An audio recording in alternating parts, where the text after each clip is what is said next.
About a month ago, tech giant Microsoft bought Blizzard for about $70 billion.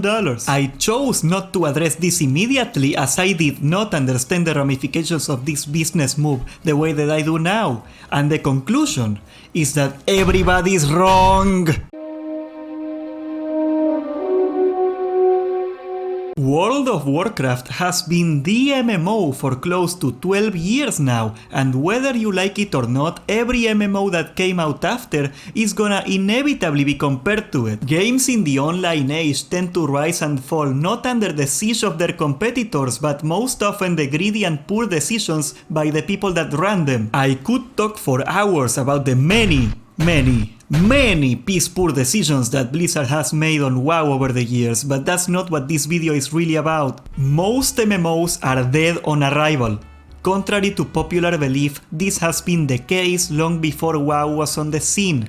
Nobody remembers the Realm Online or Meridian 59, let alone the hundreds of generic MMOs we had in the last decade alone. Well, people sometimes get overly attached to these dead on arrival MMOs like Wildstar, and they will praise things like the combat just to ask why did it fail if it had all these really good features? Well, maybe it did have great features, but in the MMO market that is not enough. The MMO market is a kingmaker system much in the same way that Twitch is a kingmaker system for streamers. Whoever happens to have the most people will attract all the newer players to join, as MMOs are social by nature and nobody wants to try to socialize on a deserted land with no people. In the case of MMOs, however, there is a secondary problem. When an MMO is considered dying, it becomes a self-fulfilling prophecy. Hardly anyone here will disagree that MMOs are one of the most time-consuming genres in gaming, and the reality is that nobody wants to invest potentially months of time on a game that will soon be dead. World of Warcraft faced this reality in 2015 when the sub numbers dropped so dramatically low that they knew just showing the massive collapse on a graph would kill their game, so they stopped sharing the sub numbers for good. Blizzard has known that the lightning's on the wall since then, and they adapted into a new strategy: make people quit after 2 months of gameplay and then entice them to come back at the launch of every expansion when population is at a peak, and that way they can create the illusion that the game is not really dying, just fluctuating. This slowed down the inevitable collapse of the player base for the better part of 7 years by quite a bit, making Blizzard a kachillion dollars in the process,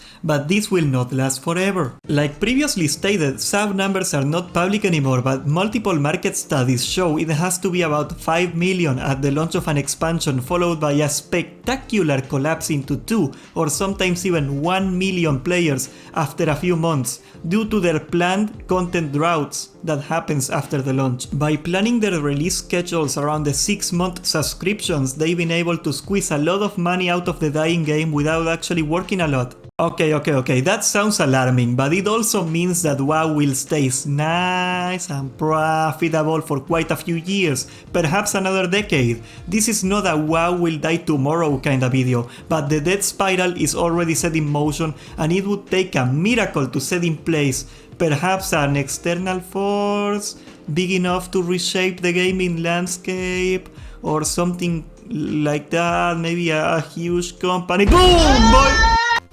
It is February 18th, 2022. Microsoft, in an unexpected, wacky decision, buys Activision Blizzard for an extreme $70 billion, giving the player base newfound hope as we praised our technological overlords. Long live Bill Gates, may Microsoft rule forever, Microsoft for president. Or so people thought. Little did you know, I just love to step on people's dreams, and so here comes your reality check. Microsoft has no way of reviving World of Warcraft. The downfall is already set in motion. Alright, that is not to say that Microsoft will not be an improvement for World of Warcraft, alright? One bold man, a very wise man, once said that the first 5 names in the phone book can make a better expansion than Blizzard, and I agree. For all we know, Microsoft will get rid of Ion Hasicostas And they may get somebody instead that I do not get an urge to put inside a school locker every time he talks. God damn it, just look at him! And hey, you know, to their credit, they added a bunch of quality of life improvements right away, like cross-faction play, and you know, I appreciate it, but nobody has ever in the history of gaming approached a friend and gone, hey man, you gotta check out this game, you know, the quality of life is off the charts! By the way, it isn't. Reality is that nothing short of a huge expansion that dramatically changes all the systems in the game for the better and implements top-tier raiding and PvP content will stop the long-term hemorrhage of players that started 8 years ago. And given the high demand for hopium, I will give you a little dose. Microsoft will not show their cards until they play them a year or two from now. For all we know, they may be making a complete WoW overhaul that will be so awesome it will bring all the players back. Well, first of all, business common sense should tell you that such a risk and such an investment is not gonna be cost effective most likely, and the Microsoft executives are not gonna have any of that. Second, World of Warcraft, while kind of dead, it is still extremely profitable and reliable. Even with bad expansions, they have been able to hold the whale scene, and push come to shove, they will have no problem downscaling the size of WoW's business model into a niche game. A paradise of whales, if you may. So not a lot of incentives to change the game too much. Third, and perhaps the most important one, Microsoft did not buy Activision Blizzard for World of Warcraft.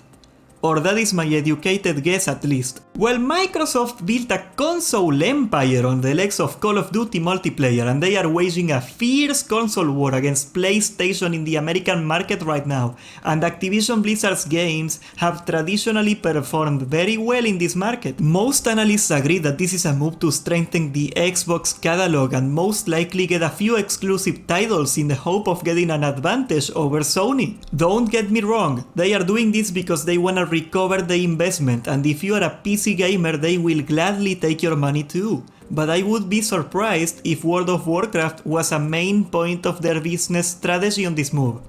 World of Warcraft on the Xbox, maybe? In conclusion, World of Warcraft is doomed to gradually keep losing players and eventually become a niche game or die altogether, and Microsoft has probably very little interest in stopping that, because it would be an extremely risky business move that would involve dropping way too much money with no guarantee that people will even like it when it comes out. They are gonna take the control of Blizzard and they are gonna be doing what Blizzard has been doing already with WoW. Maybe they are gonna do it a little better, maybe they are gonna do it a little worse, but overall, the long-term trajectory of the game is gonna be pretty much the same. Thanks for watching. If you like this video, please subscribe and hit the notification bell, for we got a lot more coming. Check out our merch in the description and behave and have a good day, homeboys.